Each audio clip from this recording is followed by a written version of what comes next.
Hey there guys, welcome to the Amazing Brick Network. I'm Tori Favreau and I hope that you're super well. Today I wanted to give you the review of the Haunted Mansion, which is part of LEGO's Fairground collection. I do think it is super cool, so you could imagine having it next to things like the Ferris wheel and some of the mixers that are out there in the market.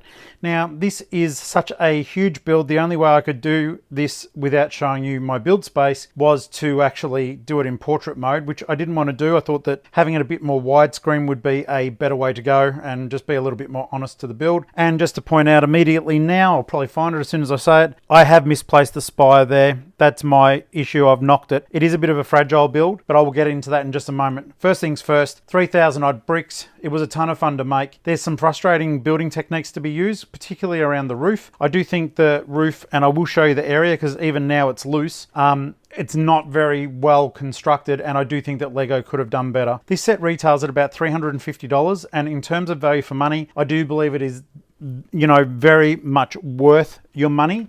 To give you an idea of how this stacks up next to another modular building, and I'm regretting doing this on the spur of the moment here, guys, because you know how badly that always ends. But let me just see if I can pass this over the camera here. All right, so to give you an idea of how it does stack up, that's what you're looking at there. And it actually looks really cool next to those other buildings, surprisingly enough. Is it part of the main street? No, it's not. But if you do take away from the fact that it is a fairground attraction, it still sits in there quite nicely, and it could be repurposed. In fact, a lot of people, myself included, didn't even realize that it was a fairground ride until we looked a little bit closer at like the ticket booth and other bits and pieces there. Just allow me to move this back out of the way. There we go. Now, if you are curious, I did actually film the last few bags, I think from bags 14 through to 18.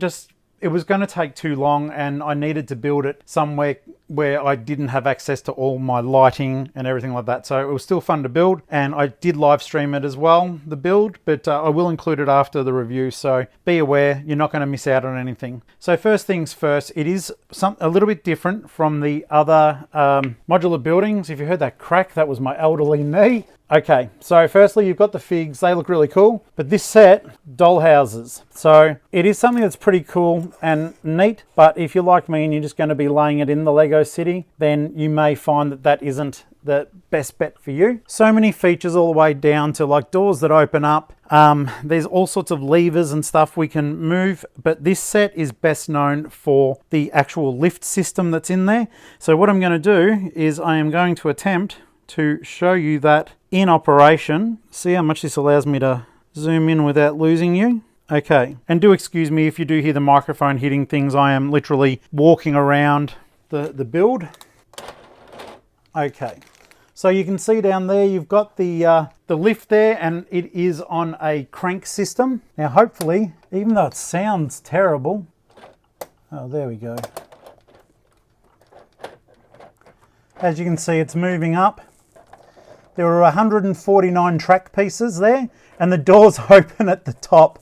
So that is a really nice feature. As you can see, I'll make sure the camera is capturing that. But yeah, the lift making it all the way to the top does allow for us to see the guys there, and then it does gently descend to the bottom. Once again, apologies if I'm bumping the mic, it is wired.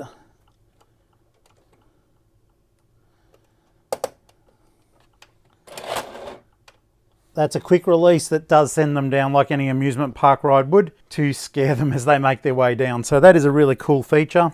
Now, so that's the top area is mainly to accommodate that particular part of the build. I'm just going to stop and quickly lower the camera. Okay, so this is where all the detail comes into play. All those little details that make LEGO so awesome. Also, this is great. Minifigure, scared. Wheelchair, and they've even thought of ramp access there. And when you do move this around, and I'll just turn it around for you here. See this here? I'll just keep my hand on it. And I know it's low light, but you should be able to see the doors opening and closing. That is a really cool feature. I do like that a lot. It's very neat. And also there is ramp access there. They've thought of everything, ramp access for the dude in the wheelchair. So everyone's been thought of here. It's really, really neat. Little graveyard at the front, which I do like. And then once again, opening this back up, we do have our awesome sort of pharaoh looking thing there and relics that the Baron has been collecting, along with a ghostly picture.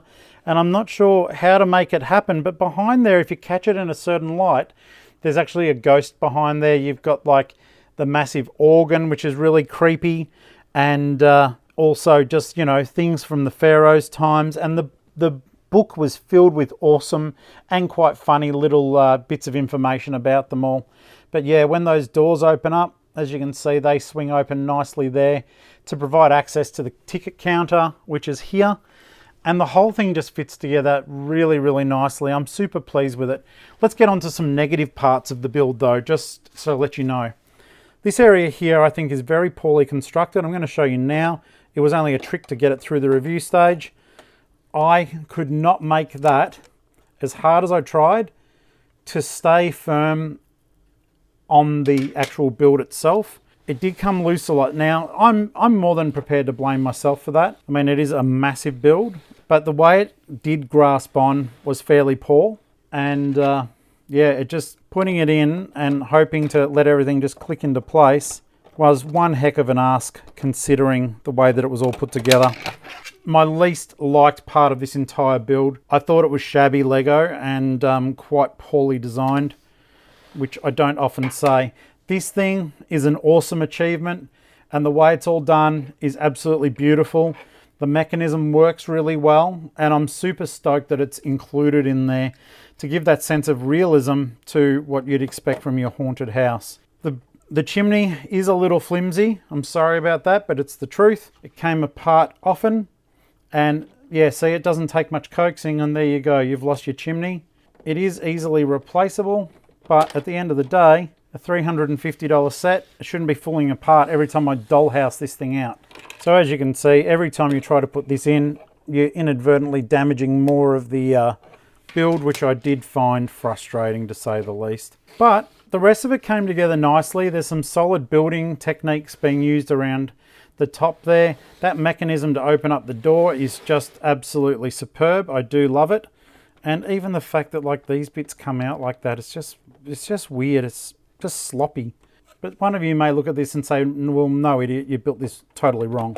And I'm prepared to accept that. But I did initially have that in properly, and then it all just fell apart on me, and I couldn't get it to sit evenly anymore, which I did find super frustrating, to say the very least. See, this is, I don't know if you can see inside the mechanism, but basically it's meant to clamp on just to hold it for a little bit more rigidity and just sit there. So at the moment it is just balancing. But like I said, I'm sure that is my fault. The minifigures are really cool. The ghosts are neat as well. They're not your traditional Lego ghosts because they're just meant to be people dressed up for the fair. And you've got like your kids there, as you have in any slasher film. But this is all about just having fun. Most of them do have an alternate scared face, which I preferred to use on this particular build. And it was sort of creepy because when you do look, those guys, they're the same. So either twins, or maybe there's an apparition going around this haunted facility, scaring everyone that's in there. Either way around, it does make for some great storytelling. All things said and done, get this set if you can get it. It's getting harder to get at the moment. I said get a lot then, I do apologise. I found it on several shelves in just regular shops, though the Lego website seems to have it intermittently. I believe it will be one that is like a sort of test build. I bought this late. I was very lucky to find it. It was mainly, I fell in love with it because it was the best alternative I could get toward the actual original Monster Fighters haunted house. So if you're in a position and you can afford this, I do strongly recommend it. I hope that you enjoyed the build video. I hope that you've liked my little review with the pros and cons. And as I can tell you, there's another con there. It's quite weakly put together. It's not a strong structure. And ultimately, this dollhouse, even though it does show you absolute wonders, and check out like the windows there, they're quite beautiful. You get all that set up. At the end of the day, it's just not a great play set, but it is a wonderful set and forget piece, that's for sure. There is a light brick included in there also. Under this light, it won't really illuminate that much. Yeah, I really, really like it. And with a couple of minor changes, I do think that you guys would get a lot of pleasure out of the set. And that is why I'm still giving it a solid 8 out of 10. I think that Lego have made another absolute banger of a set, and I think that you guys will enjoy it over the longer haul.